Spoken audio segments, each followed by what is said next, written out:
how we doing today? It's a great day to be in the Fifth Ward Wildcats neighborhood.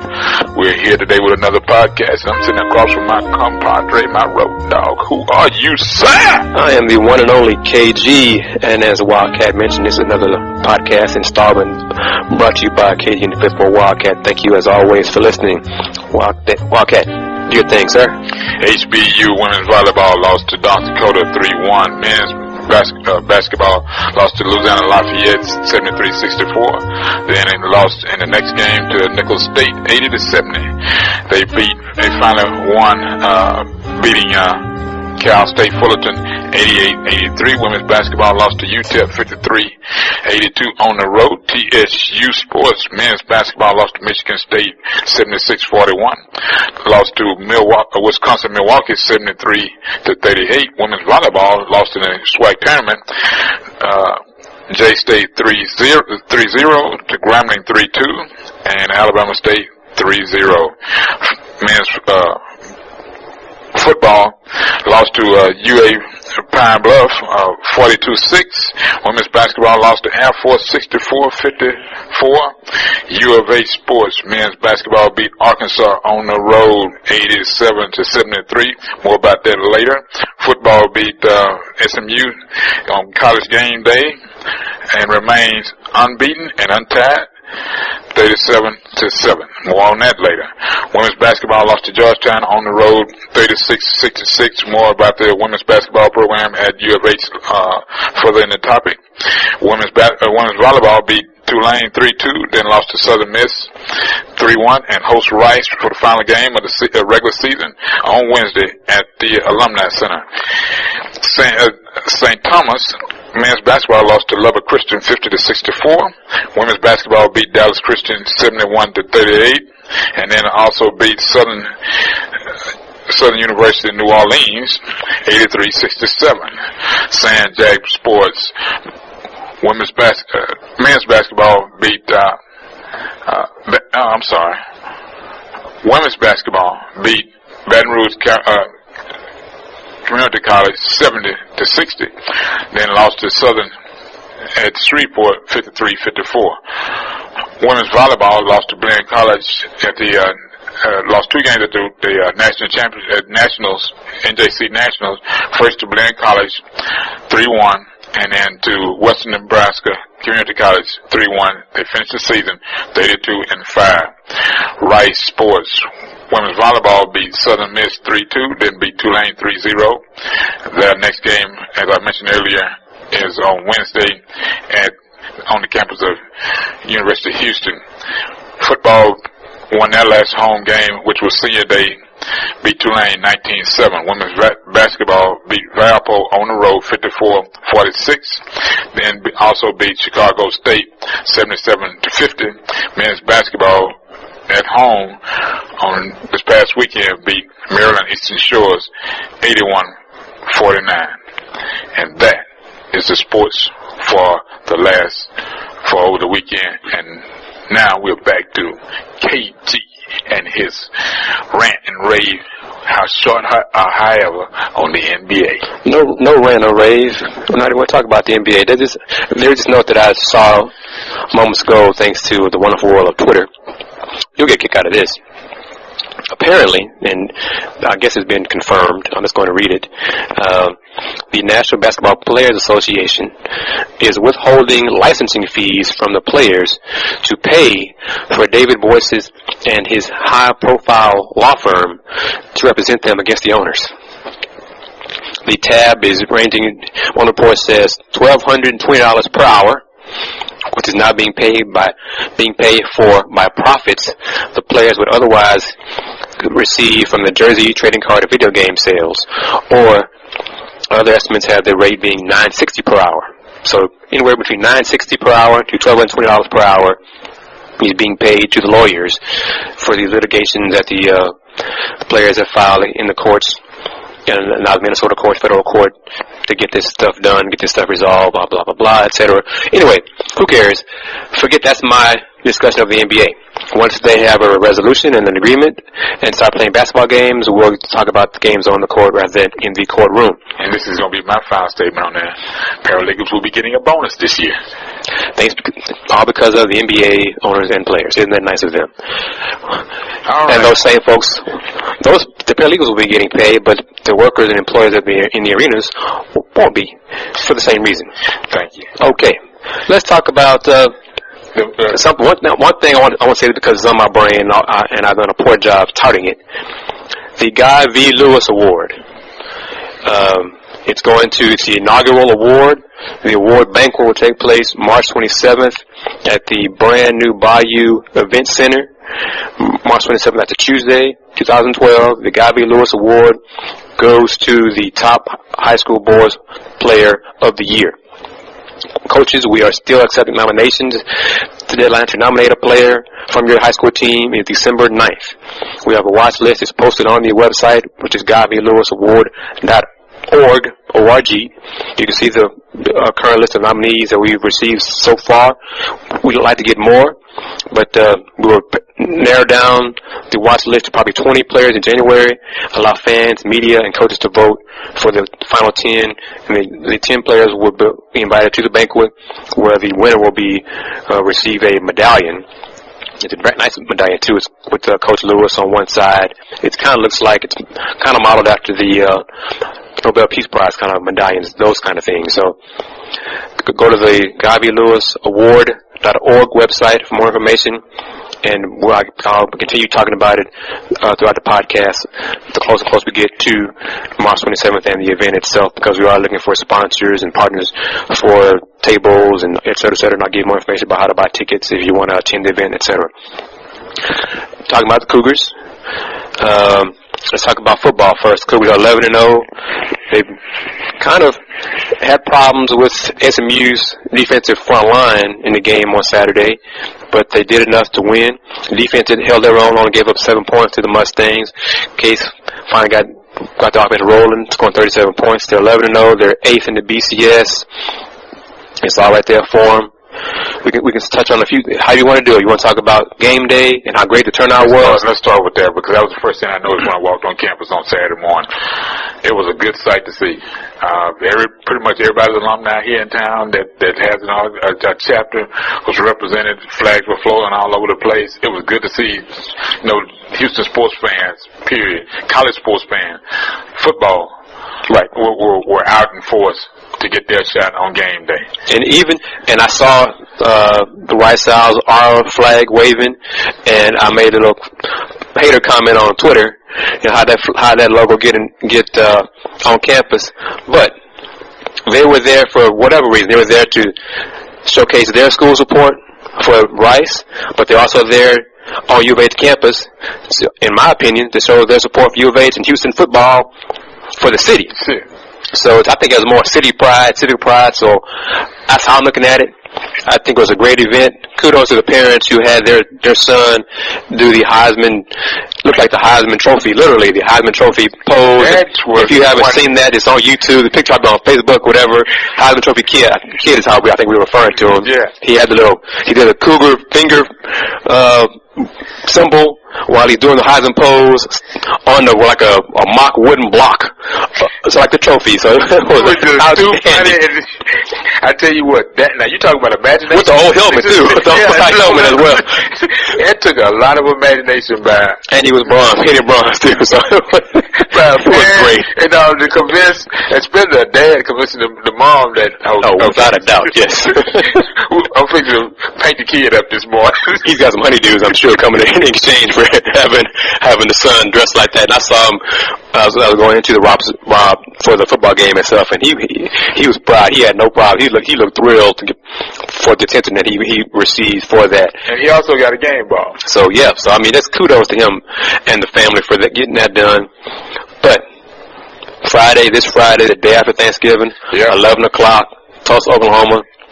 U of H Tulsa, winner gets the Western Division Championship of Conference USA. Yep. It's all on the line. It's all on the line for the Cougars. The Cougars don't win Friday, they have no chance at the BCS Bowl. They won't go. They won't win the conference championship.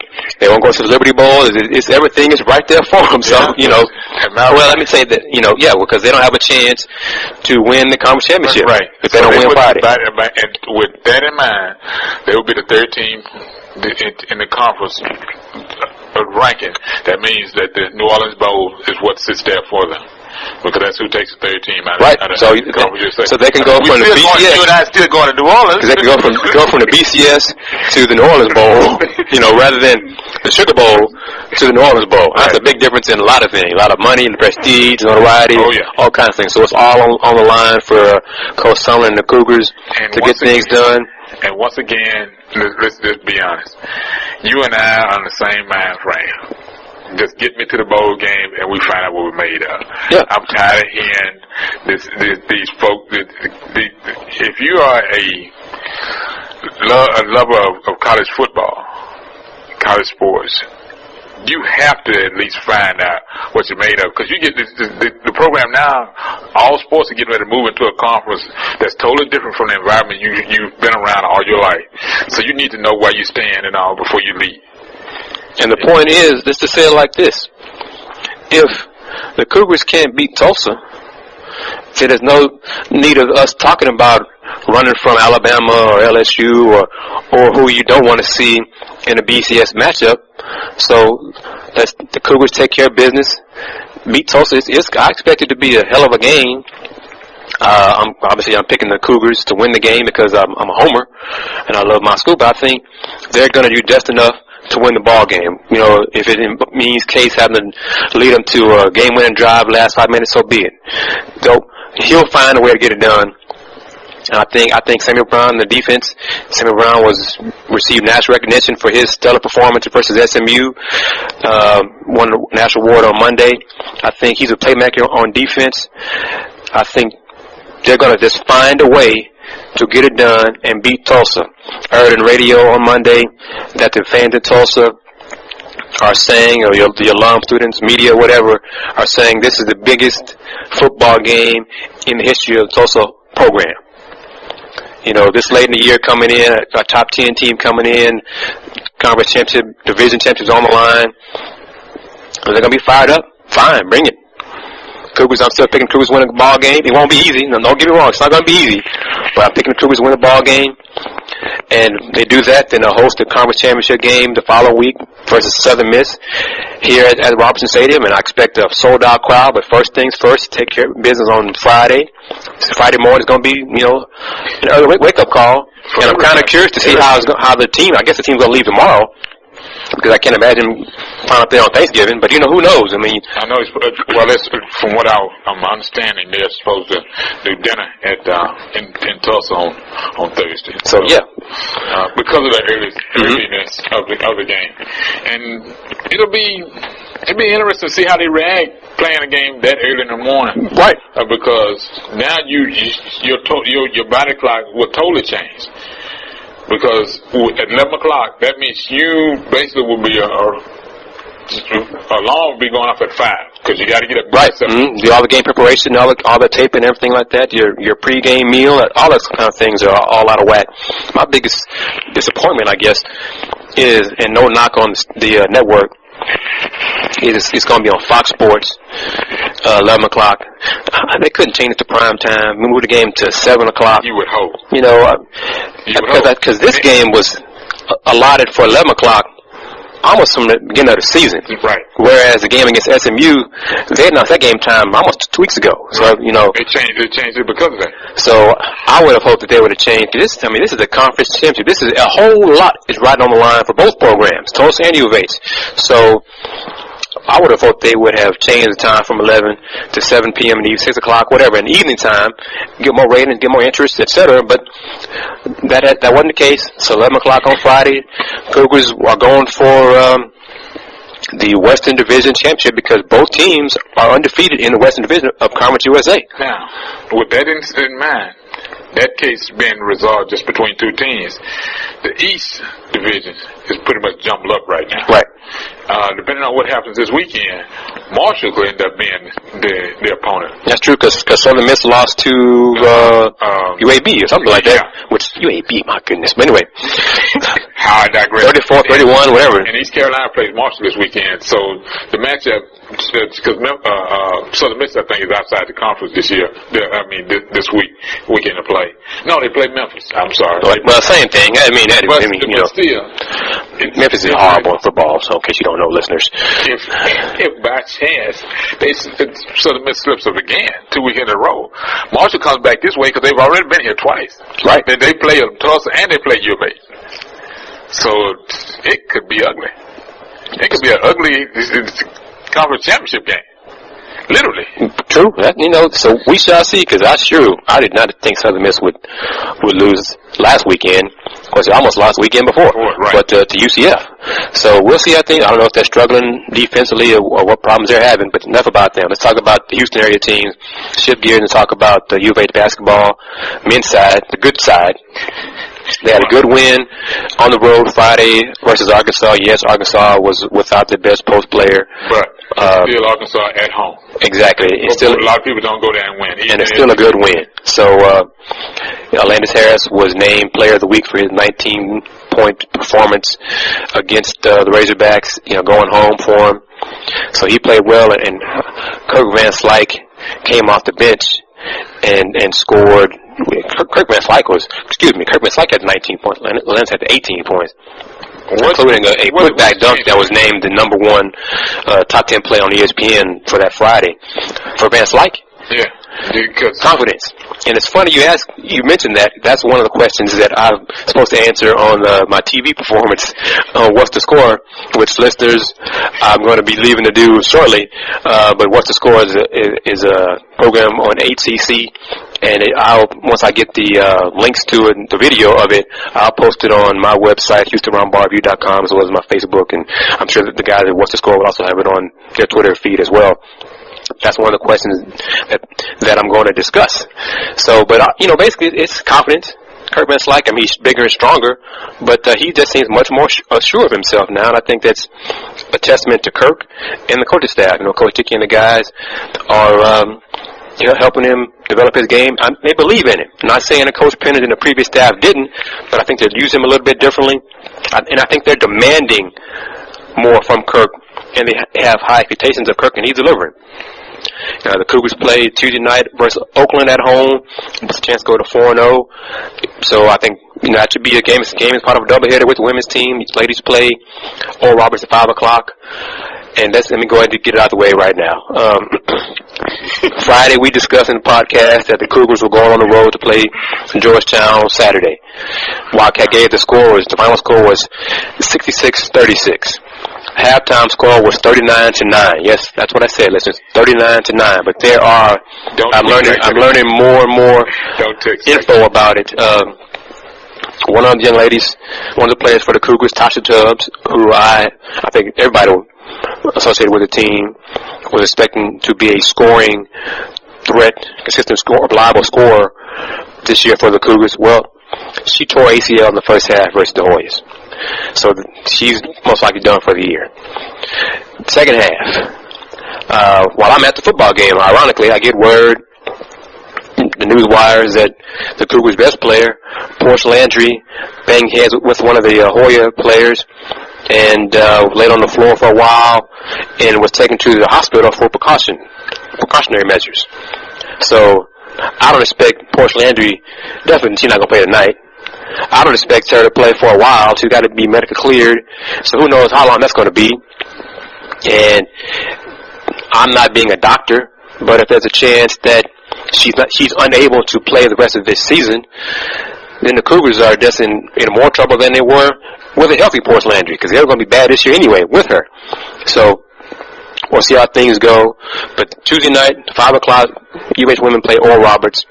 This Friday and Saturday is the inaugural David Jones Memorial Classic, which is named for Chandy Jones' father. Coach Jones was assistant coach at UH for years. He passed away a few years ago. And so this Memorial Classic is a way Coach Buchanan is giving back and recognizing what Coach Jones meant to the program for his time here. So that doubleheader is Friday and Saturday. And the HBU women also have a doubleheader that they're hosting at Sharp Gym. And one of those games, right, I think is going to be playing Texas Southern.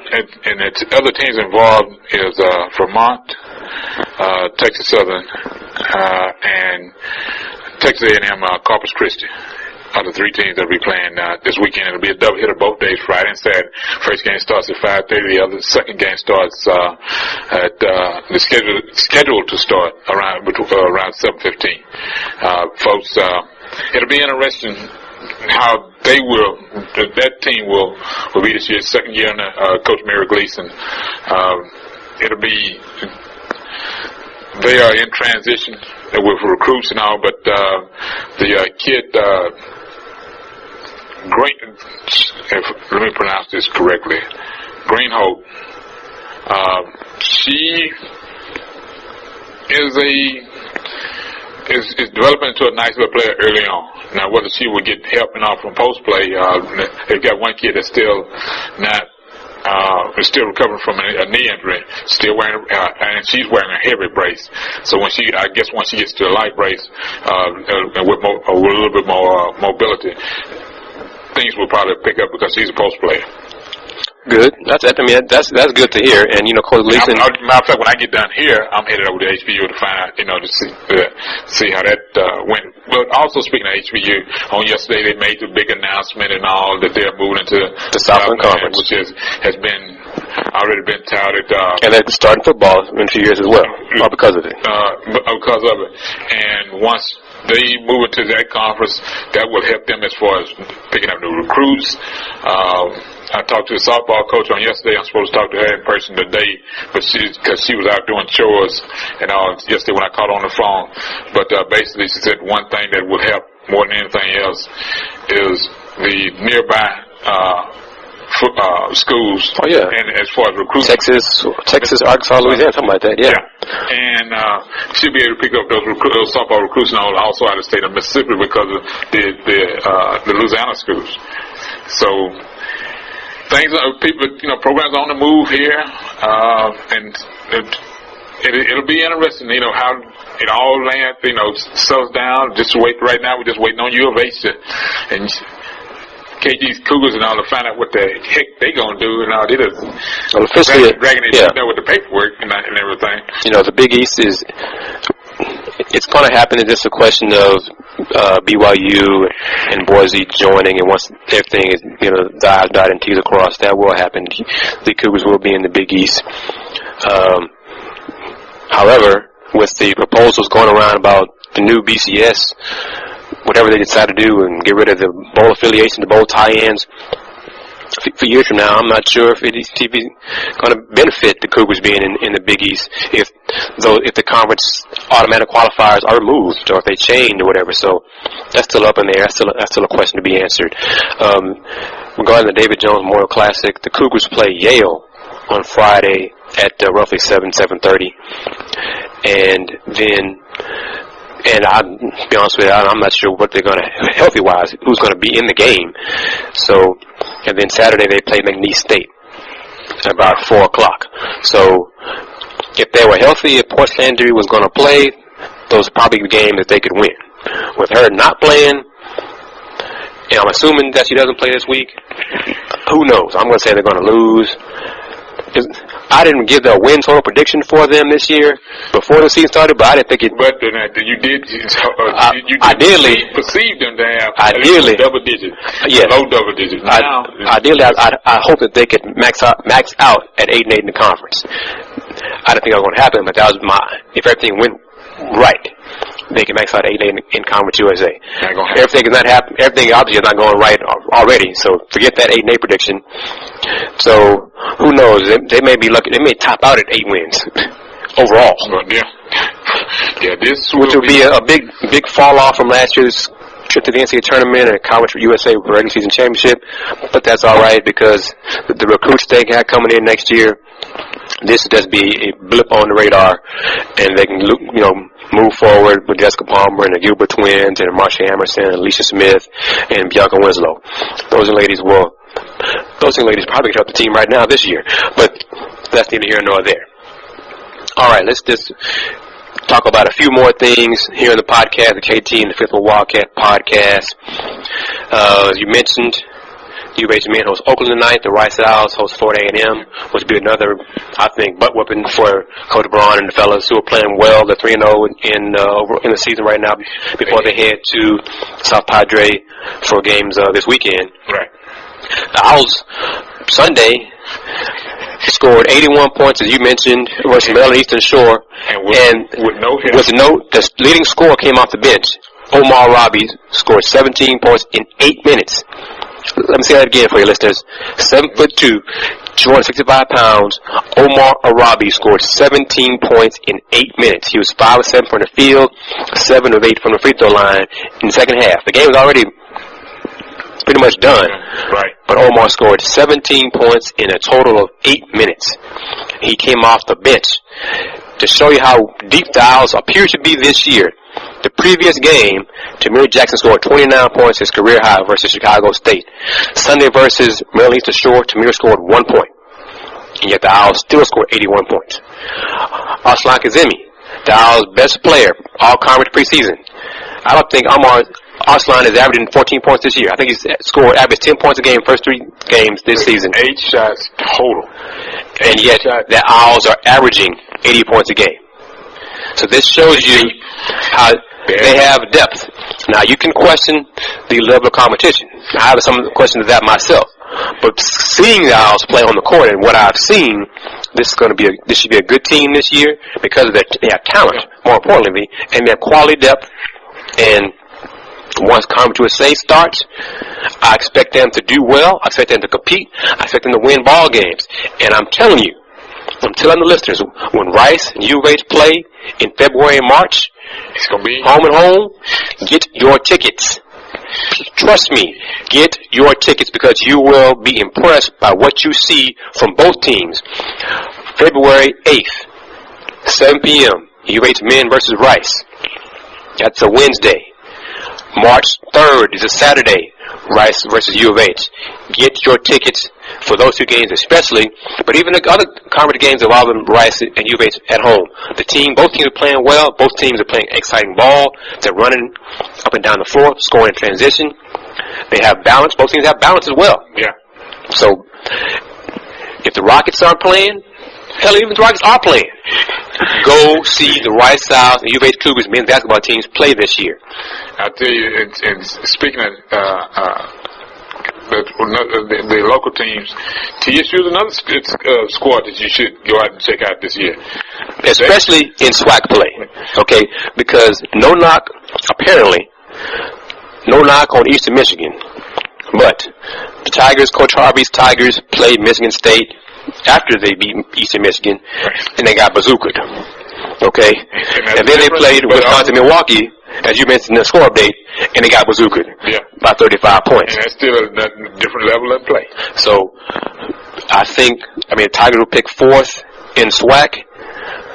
They have a young team, a lot of newcomers, but I think they have talent as well. And I think once they buy into Coach Harvey's system, they can get things done in the SWAC. I like his expression. A lot of guys want to run up and down the floor, but you don't realize that entails work.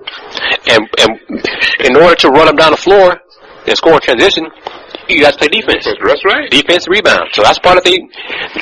It's very hard to run when you pull the ball from the hoop. Right. So once the fellas figure it out, the Tigers should be successful in SWAC play. Right. On the men's side, I'm not still too convinced about the Lady Tigers on that side. That's gonna be a nightmare. But that's how things are going. What else you want to talk about? How can folks find you as well, sir, Robert? You can find me at www.kingsideview.com. My blog is www.aksvthecsr.blogspot.com. My Twitter is AKSV, and my YouTube channel is AKSV the CSR. And we'll touch on the women's basketball, kind of national, because it involves the defending champion Aggies, who are undefeated. They're 4-0. They're going to the Bahamas this week for the Junkanoo Jam. The first opponent is Temple. The Aggies are 4-0. Temple is 2-2. They play this Friday on the 25th. That'll be a win. The Aggies are rolling. Their biggest question, Coach Blair got a 600th victory on Sunday over Mississippi State, an SEC opponent. Game wasn't even close. I think the Aggies won about 40 points. Aggie's biggest question will be point guard play. Anything they get from Adrian Pratchett, young point guard, as long as she runs the offense, limits her turnovers, they'll be right back in the thick of things for a trip to the Final Four in Denver. I think you and I both expect that, and we'll see how things go. Now, I saw Baylor, number 1 Baylor, played number 2 Notre Dame on Sunday. Brittany Griner scored 32 points, had 14 rebounds. Odyssey Sims had 25 points, point guard for the Lady Bears. Brittany Griner was making turnaround jumpers. She developed a jump hook. In Brittany's low post game existence, she maintained position on the block better. She's gotten stronger. If she continues to develop a low post game and a jump hook, you can't stop her. I mean, she passed out of double teams better than she did last year. Clearly, it's early in the season, it's just November. Right. But if she continues to improve, it's going to be really, really difficult to beat them, because if you choose to double down on her and she kicks it out, it's up to Lady Bears to make the threes. That's still going to be a question throughout the season. But if you, for some reason, opt to play one-on-one, try it at your own peril. Remember now what she said on Media Day. She now understands the difference between work and playing basketball. When you step out on the floor, all that fun and games and all is all over. It's about taking care of business, it's about going to work. And I think that was the biggest thing that I got from Media Day that she learned this summer with Team USA. That basketball can be your friend or can be your biggest enemy if you don't look at it correctly. Agreed. I think you hit it right on the button, that she will definitely be the improvement. And when Baylor decides to make the run and go all the way with this wire to wire, she will be the reason behind it. They will have a test. Lady Bears, they play at Tennessee in Knoxville on November 27th, and then December 18th in Waco, 7 p.m., Gino Auriemma and his squad come to Waco to do battle. And UConn may be number 2 in the country by then, because I don't think Baylor will lose to Tennessee on Sunday. So it's big-time basketball, big girl basketball, compared to some of the stuff that we deal with here in the area, in the city of Houston. But, and moving down, taking a step backwards, the Lady Panthers are in a tournament this week. They're playing Michigan on Thanksgiving and in the Virgin Islands. So good luck to them. They play Michigan on Thursday, Marquette on Friday. So good luck to them. I'm not sure, because they played and finished out the tournament versus Washington State on Saturday. Wildcat, they played Miami last week, didn't they? And you were tired of them saying that it'd be a test for them, sir? And the final score was, what was the final score, like 107-28, something like that? Something. The halftime score was 60-6, something like that. Because we didn't touch on that in the Friday's podcast. We touched on different things, right, including the plane crash and everything. But Coach Toyell Wilson's squad is young. I think definitely they got their eyes open by big-time women's basketball versus Miami. So we'll see how they do this week in the Virgin Islands. I wish them good luck. And well, they're getting a trip out of it. We'll see how things go. Enjoy it. But also learn from it and use it as a learning experience and as work. Don't just look at it don't treat it as a vacation. Treat it as work on the court. Now, once you're not playing, you can go do what you want to do, but try to get things done and get better on the basketball court. Right. Anything else you want to say as we wrap it up here, sir? No, I'm trying to figure out. The Rice Isle women host Alcorn State on Wednesday at 7 p.m. Right. And to the field house. That should be a beat down. As long as Al gets the ball to Jessica Custer and let her do her thing, that shouldn't be a problem. And she's developing now. Her game is starting to move to another level. Also, she's starting to learn some things and figure some things out. The last two games, which were wins on the road, it'll be interesting what they look, the mentality of this squad when they get back here Wednesday. Even though it's Alcorn and it's another swag school, it's how they deal with the level of play and not play down to it instead of playing up and above it. Agreed. And one of the things that the Owls, basketball is not that complicated. Okay? Get the ball to your star and let him or her dictate how things go. If they're being double teamed, they pass it out, knock down shots. If they got one-on-one coverage, get it to them in the post, let them go to work. Get the ball to Custer and let her do her thing. Because the Owls struggle, most of the time the Owls struggle on offense is when the ball does not touch our hands. You know, when the game against Prairie View, you know what I thought about? Final Four, Louisville, Oklahoma. And the guards forgot the biggest person out on the floor was standing in front of, and they went through a 4-minute stretch, and she never touched the ball. Not a rebound or anything, taking shots. You're talking about Courtney Parrish? Yes. Who was the dominant player when college basketball, except in that game against Louisville. They didn't give it a ball. They didn't give it a ball. And they lost. So let's not overthink things. So we'll be there tomorrow to see what's like. I remember that was the first word of Coach Cole's mouth was, for whatever reason, we forgot we had the biggest person out on the floor standing there in front of us, and we forgot to give her the ball over a 4-minute stretch. I was like, well, that's the game. Yep. So, once again, how can folks find you, sir? You can find me at www.kingsizeview.com. Matter of fact, the paper is in the process of being put to bed and being printed, and it will be out by the holidays. Hopefully, once it gets out of the printer's hands, we'll be out and about making deliveries, but you will be able to find us online at www.kingsizeview.com. My blog is www.aksvthecsr.blogspot.com. My Twitter is aksvthecsr. YouTube is aksvthecsr. And I'm KG of the Houston Roundball Review. My website is www.houstonroundballreview.com. I'm also have a YouTube channel. It's Houston Roundball. I'm also on Twitter at THEHR Review. I have a Houston Roundball Review Facebook fan page, where more and more I'm doing game updates on the fan page, which is linked to Twitter. So either way, you should become a fan of the fan page. You like the fan page, you can follow games, where I'm at, and see where I'm at, see my comments about some of the games via the fan page or via Twitter, your choice. But as always, thank you very much for listening. From the Wildcat and myself, happy holidays, happy Thanksgiving to all the listeners. We'll do it again. Not sure. I doubt we'll do another one this week because of the holiday situation. Another podcast. So, go Cougars. Good luck to the fellas on Friday in Tulsa.